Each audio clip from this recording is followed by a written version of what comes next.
श्री स्वामी समर्थ. मित्रांनो, आज आपण एका भक्ताची कथा ऐकणार आहोत. ही कथा ऐकल्यावर तुमच्या डोळ्यातून पाणी आल्याशिवाय राहणार नाही. भक्ती कशी असते हे या कथेतून स्पष्ट होते. चला तर मग आपण कथेला सुरुवात करूया. पैठणमध्ये राहणाऱ्या 22 वर्षाच्या कुर्मदासने आईला हाक मारली. आई ये, चल लवकर, कीर्तनाची वेळ झाली. आई वैतागून म्हणाली, कीर्तन कीर्तन रोज कीर्तन. गुडघ्यापासून तुला पाय नाहीत, कोपरापासून तुला हात नाहीत. कोण येईल रोज तुला कीर्तनाला? बरं, लहान नाहीस आता, 22 वर्षाचा मोठा झालायस. आता नाही सहन होत मला तुझं ओझं. आई, खरं आहे ग तुझं. मी 22 वर्षाचा घोडा झालोय, पण तुझ्या काहीच उपयोगाला नाही आलो. माझ्या वडिलांनी झुरून झुरून प्राण सोडला आणि मी जिवंत राहिलो, बिन हाताचा बिन पायाचा लंगडा लुळा. त्यात माझा काय ग दोष आई? आई, फक्त आजच्याच दिवस घेऊन चल मला कीर्तनाला, उद्या नाही म्हणणार मी तुला. आईचे डोळे डबडबले. शेवटी आई होती ती. आईने हातपाय नसलेल्या व अंगावर फक्त लंगोट बांधलेल्या कुर्मदासाला पाठीवर घेतलं व कीर्तनाच्या ठिकाणी त्याला नेऊन सोडलं. भानुदास महाराजांचं कीर्तन चालू होतं. भानुदास महाराज म्हणजे एकनाथांचे पंजोबा.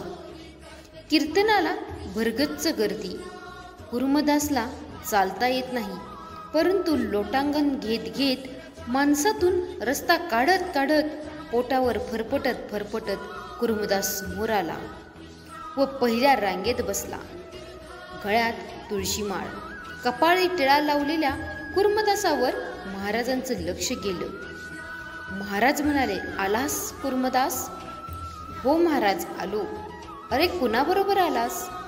महाराज, आईने आणून सोडलं. अरे, कशाला आईला त्रास दिलास? आता घरी कसा जाशील?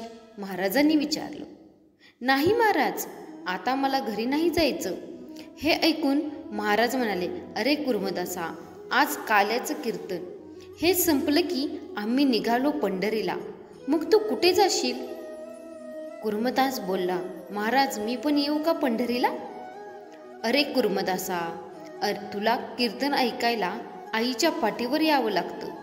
तुला कोण नेईल रे पंढरीला एवढं लांब?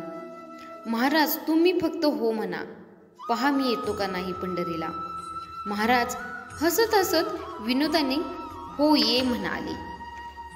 रात्री सर्व वारकरी झोपलेले पाहून हे उठले, स्नान केलं व फरफटत लोटांगण घालत पंढरीचा रस्ता धरला. तांबडं फुटलं, लोक उठू लागले. लोकांना विचारू लागला, अहो महाराज, पंढरीचा रस्ता कोणता हो? लोक सांगू लागले, इथून पुढे जा.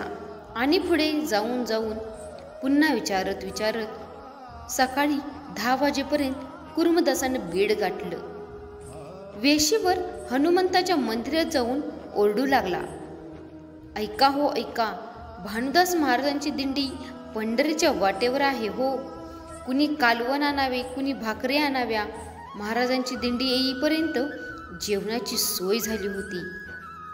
भानुदास महाराजांनी बिना हातापायाच्या कुर्मदासाला पाहिलं व आश्चर्याने विचारलं, कुर्मदासा, कसा आलास रे? महाराज, तुमच्या हो न मला आणलं, कुर्मदास बोलला.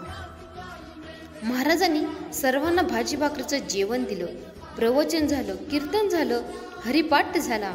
महाराज म्हणाले, आपला उद्याचा मुक्काम मांजरसुंबा इथे राहील. रात्री वारकरी झोपले की कुर्मदास फरफटत निघाला.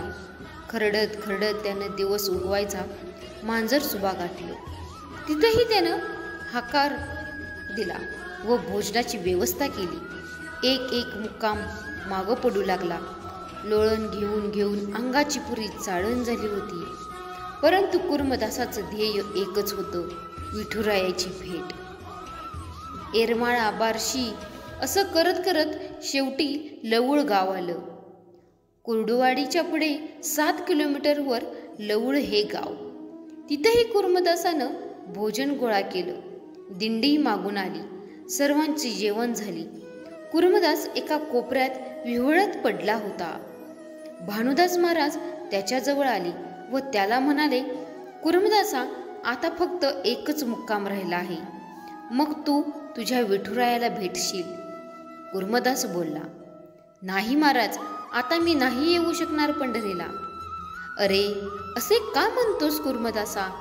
एवढ्या लांब आलास आणि आता फक्त एका मुक्कामावर आली पंढरी. कुर्मदासाचं बोलणं सुद्धा असह्य झालं होतं. तो पालता होता, तो उताना झाला.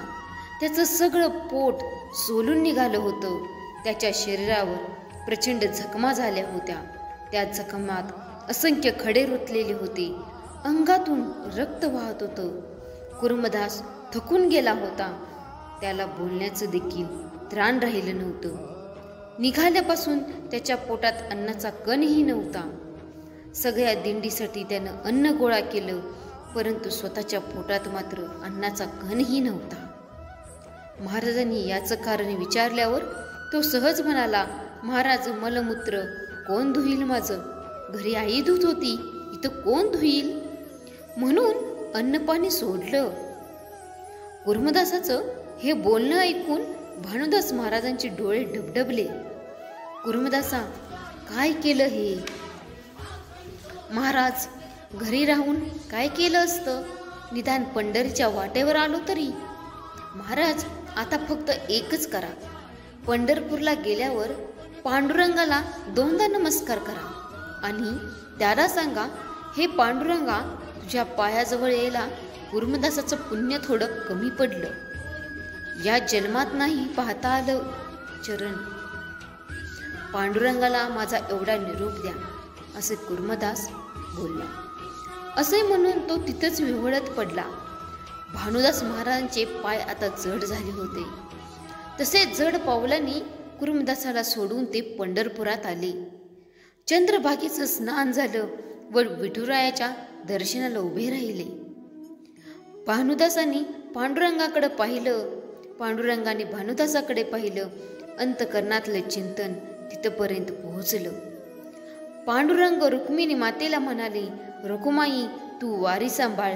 मी माझ्या भक्ताला कुर्मदासाला लवळला भेटायला चालतो. पांडुरंगाने गरुडाला आज्ञा केली.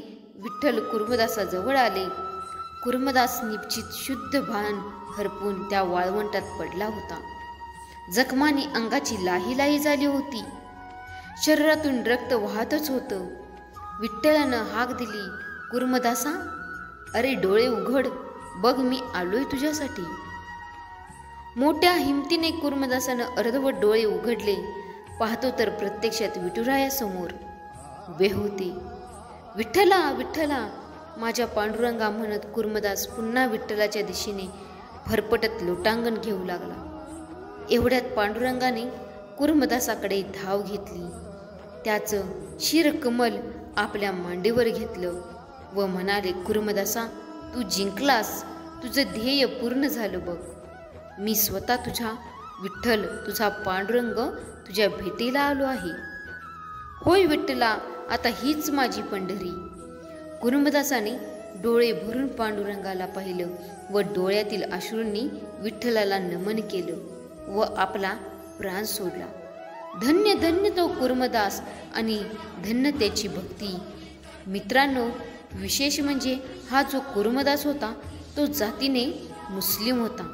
आजही लवळ येथे त्याची कबर आहे आणि त्या कबरीसमोर विठ्ठलाची गोजीरवाणी मूर्ती उभी आहे आणि मंदिरावर कळस आणि कबरीवर गुंबद आहे. फिरोज मुजावर हे या ट्रस्टचे अध्यक्ष असून त्यांनी या मंदिराचा जीर्णोद्धार केला आहे. मित्रांनो, ही गोष्ट अक्षरशः डोळ्यात पाणी आणणारी गोष्ट आहे आणि भक्ती कशी असावी ह्याचं स्पष्ट उदाहरण हे करते. असेच नवनवीन व्हिडिओ पाहण्यासाठी व्हिडिओला लाईक, शेअर आणि सबस्क्राईब करायला विसरू नका. श्री स्वामी समर्थ.